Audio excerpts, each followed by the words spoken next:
안녕하세요. 물리치료학과 김정선입니다. 제가 오늘 여러분들께 소개해 드릴 책은 하이젠베르그의 양자론의 물리적 기초에 대한 책입니다. 물리학이라고 하면 전공자를 제외하고 대부분의 학생들은 딱딱하고 재미없는 분야라고 생각을 할 것입니다. 물론 저도 그들 중 한 사람이고요. 혹자는 이렇게 말합니다. 내가 굳이 똑똑할 필요 없다.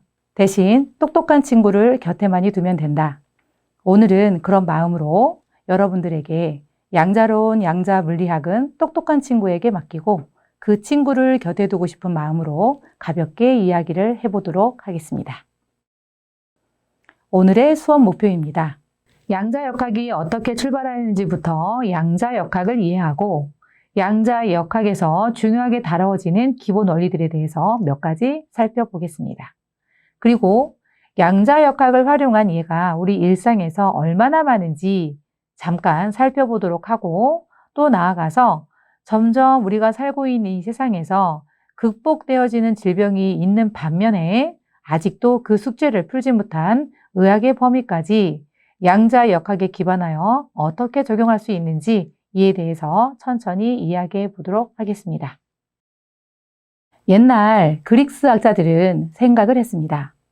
지구상에 존재하는 모든 물질들, 예를 들면 바위처럼 큰 덩어리를 쪼개고 또 쪼개고 또 쪼개면 더 이상 쪼개지지 않는 작고 단단한 존재가 있는데 이것을 원자라고 했다는 거죠.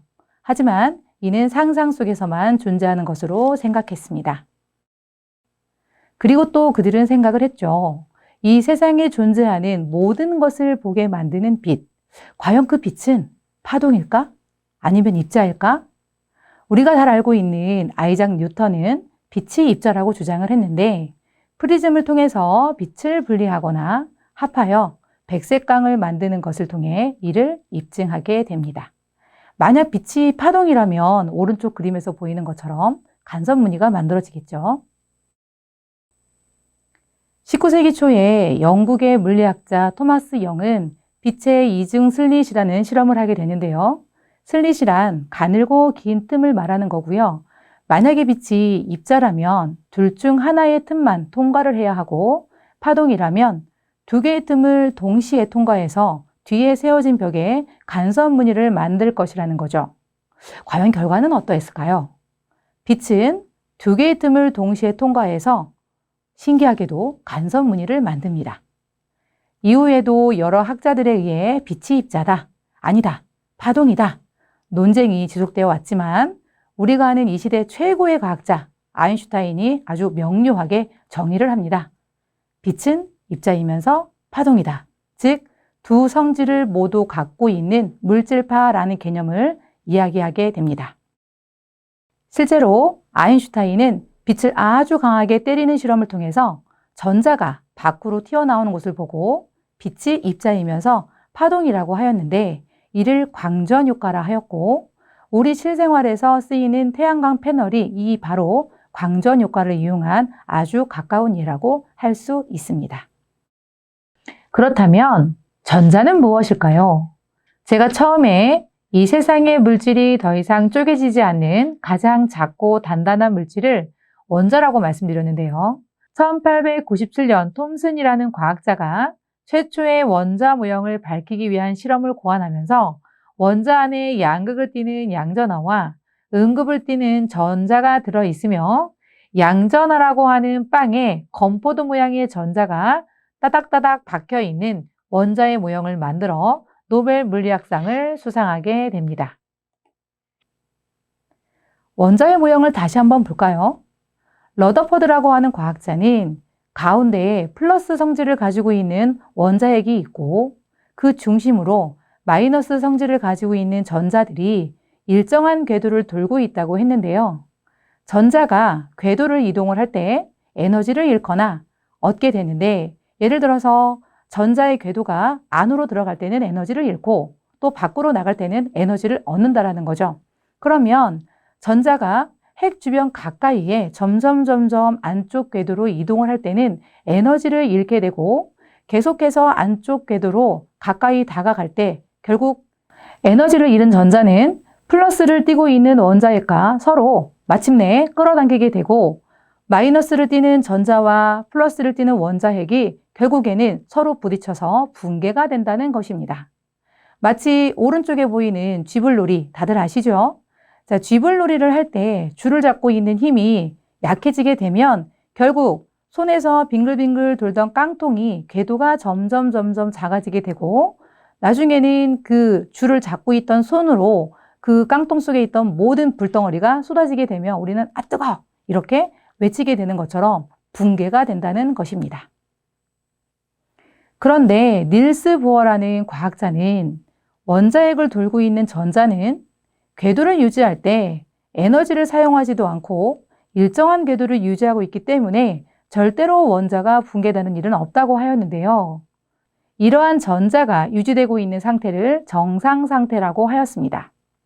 그러면 어떻게 이렇게 정상 상태를 유지할 수 있느냐? 그 이유는 없답니다. 다소 황당하죠? 이것이 바로 양자론에서 이야기하는 정상 상태의 개념이고요. 더불어서 전자들은 띄엄띄엄 일정한 위치에만 존재하게 되는데 여기에서 유래한 띄엄띄엄하다. 이 의미가 퀀텀이라는 의미고 여기에서 바로 양자, 즉 질량을 가지는 물질이 연속적이지 않고 띄엄띄엄 있다라는 의미에서 양자역학이라는 말이 탄생하게 된 것입니다. 이후에 1911년 톰슨의 제자 러더퍼드는 스승의 모형을 조금 더 발전시켜서 새로운 원자 모형을 제시하였는데요.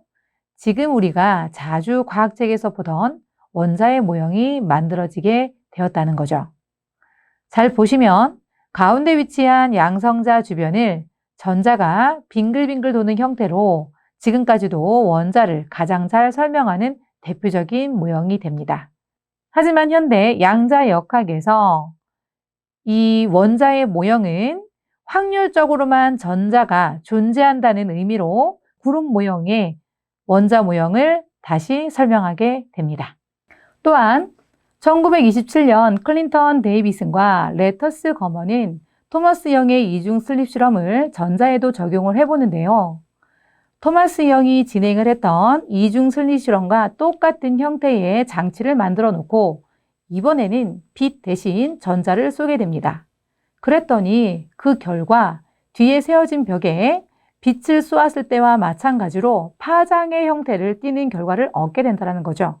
그래서 전자는 파장의 특성을 갖는 물질파의 개념이라고 다시 한번 확인하게 되는 것입니다.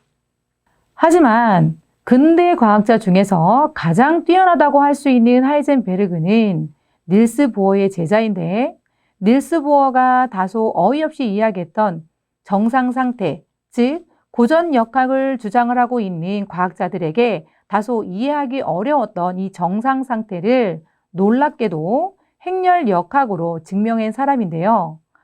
아이러니하게도 그는 지금까지 양자 역학을 완벽하게 이해한 사람은 없다라고 이야기를 해서 또 한 번 양자 역학의 난해함을 이야기하게 되었습니다. 자, 그러면 이 하이젠베르크가 그렇게 이야기를 한 이유를 잠시 알아보기 위해서 간단하게 물리학 공부 좀 하고 가겠습니다.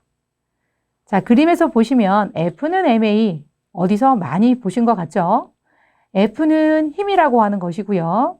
M은 질량, 그 다음 A는 가속도를 이야기를 하는데 F, 즉 힘이라고 하는 것은 우리가 물체의 질량과 가속도를 알고 있다면 힘, 다시 말하면 이 힘은 위치를 이야기를 하고요. 이 위치는 정확하게 예측이 가능하다라고 이야기할 수 있다는 거죠. 예를 들어 그림처럼 1초에 10m를 가는 자동차가 있고 그 자동차의 가속도가 10m/s라고 한다면 만약에 현재 위치가 0이라고 해서 2초 후에는 차는 20m 앞에 놓여 있을 것이라는 이런 말인 거죠. 이런 고전적인 물리학의 계산에 의해서 우리는 우주선을 쏘아서 달나라로 갈 수 있고 더 멀리도 탐사가 가능하게 되는 건데요. 이걸 통해서 고전 과학자들은, 즉 고전 역학을 주장하는 과학자들은 인류가 드디어 미래를 완벽하게 예측할 수 있다라고 자신하게 됩니다. 자, 하지만 만약에 저 위치에 차가 아닌 다른 것을 한번 생각해 보도록 하죠. 예를 들면 야구공을 똑같이 같은 속도로 던졌을 때 같은 가속도를 가지고 있다면 야구공이 2초 뒤에 어디에 있는지도 우리는 알 수 있을 것입니다. 근데 만약에 그게 먼지라면, 물론 먼지도 아주 가볍긴 하지만 질량이 있기 때문에 어느 정도는 분명히 예측이 가능하다고 할 수 있을 것입니다. 자, 하지만 만약에 저게 전자라고 한번 생각을 해보자는 거죠. 즉, 원자핵 주변을 돌고 있는 전자의 경우라고 한다면 과연 똑같이 2초 뒤에 전자의 위치를 우리가 정확하게 예측할 수 있을까? 여기에는 정확한 답변을 할 수가 없습니다. 이렇게 예측 가능한 것을 고전역학이라고 한다면 양자역학은 예측 불가능한 영역을 말하는 것입니다.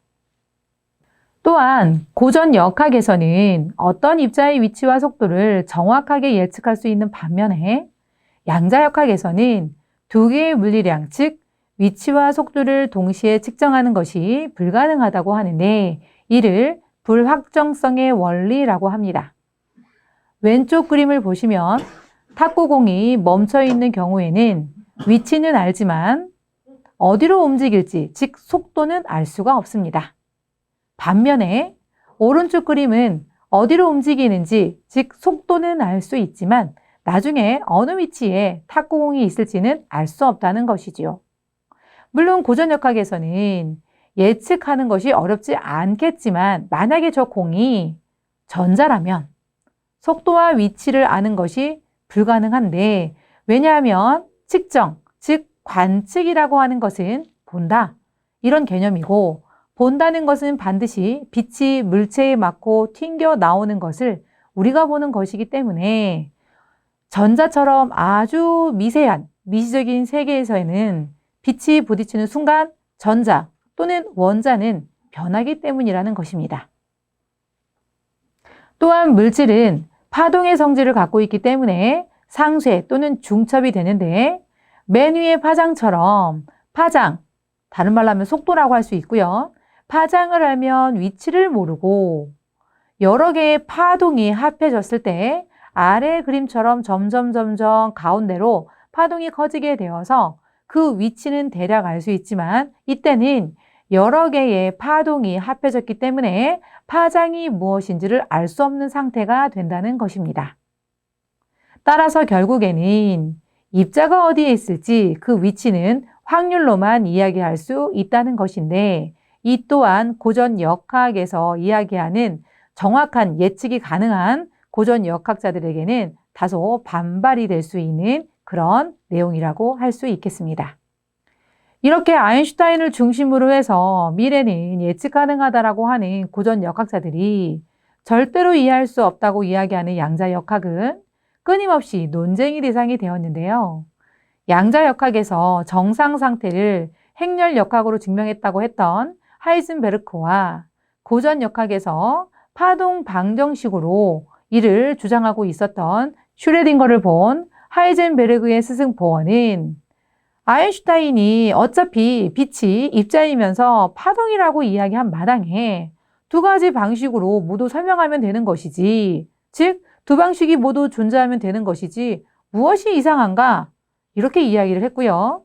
이 또한 상황에 맞게 설명하면 된다라고 이야기를 했다는 거죠. 이러한 보어의 주장을 받아들여서 이를 코펜하겐의 해석이라고 했고요. 양자역학에서는 이 코펜하겐의 해석이 아주 중요하게 생각되어지고 있습니다.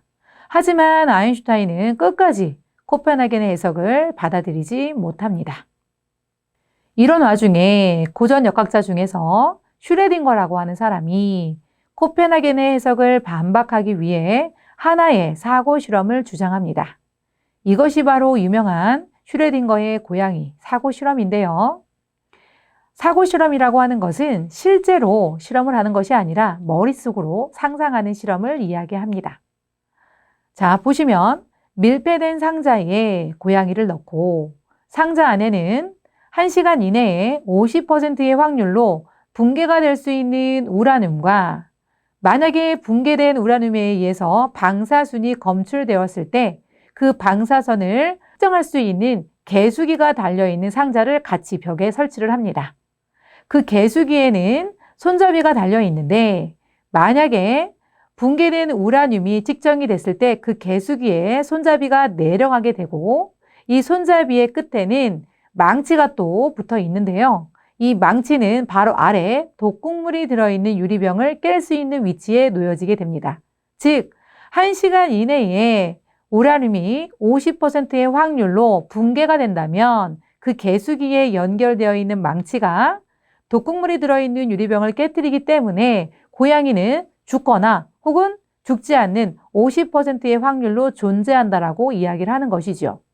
원래 이 사고 실험의 목적은 과학이라면 명확해야 하는데 이런 과학의 세계를 확률로 이야기하려는 양자 역학자들의 코펜하겐 해석을 반박하기 위해서 고안된 실험이었고요.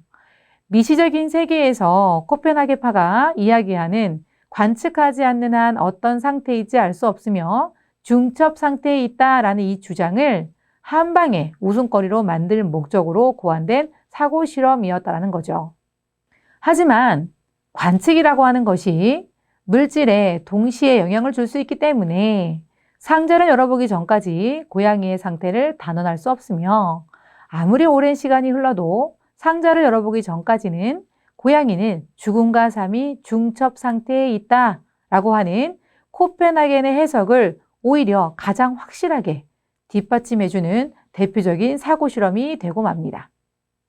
그래서 실제로 슈레딩거는 이후에 내가 이 코펜하겐의 해석을 가장 뒷받침해 줄 수 있는 사고 실험이 되었다는 것에 본인이 일조했다는 것을 유감스럽다라고 이야기했다는 이야기가 전해지고 있습니다. 마지막으로 양자역학에서 중요하게 다루는 비국소성의 원리를 보겠습니다. 한번 상호작용을 했던 두 입자는 거리가 아무리 멀리 떨어져 있을지라도 마치 연결되어 있는 것처럼 행동한다는 것인데 이를 양자 얽힘이라고도 합니다. 예를 들어 완벽하게 밀폐된 두 개의 상자에 각각 공이 들어 있는데 고전역학에서는 이미 공 색깔은 결정되어 있으며 빨간색 또는 파란색 공을 선택할 확률을 50%로 보는 것에 비해서 양자역학에서는 다르게 해석을 합니다. 즉, 두 개의 공은 상자를 열어서 관측하기 전까지는 빨간색과 파란색이 중첩되어 있는 형태로 존재한다는 것입니다. 따라서 하나의 상자에서 공을 꺼낸 순간 빨간색이거나 파란색이 나타나면 다른 한 상자는 관측을 하지 않아도 50%의 확률로 빨간색 혹은 파란색이 된다는 것인데 만약에 두 공의 사이가 안드로메다 거리만큼 떨어져 있다 하더라도 이는 같은 결과를 보인다고 하였습니다.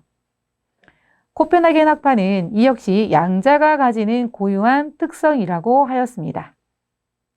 하지만 상대성 이론을 주장한 아인슈타인은 이 세상에 빛보다 빠른 존재는 없다고 이야기하면서 빛의 속도로 도달하지 못하는 두 공간에서 정보는 절대로 공유될 수 없기 때문에 동시에 영향을 줄 수 없다 이렇게 이야기하였고요. 그를 포함한 고전 역학자들에게 큰 공격 대상이 됩니다. 하지만 이 양자 얽힘은 2022년도죠. 노벨 물리학 수상자인 알랭 아스페 등의 실험에 의해서 증명이 되었고요. 결국 아인슈타인의 주장은 틀렸음을 다시 한번 확인시켜주는 결과가 됩니다. 이제는 우리 주변에서 양자 역학이 어느 정도로 활용되고 있는지 알아보겠습니다. 여러분들은 오늘 스마트폰을 얼마나 쓰셨나요?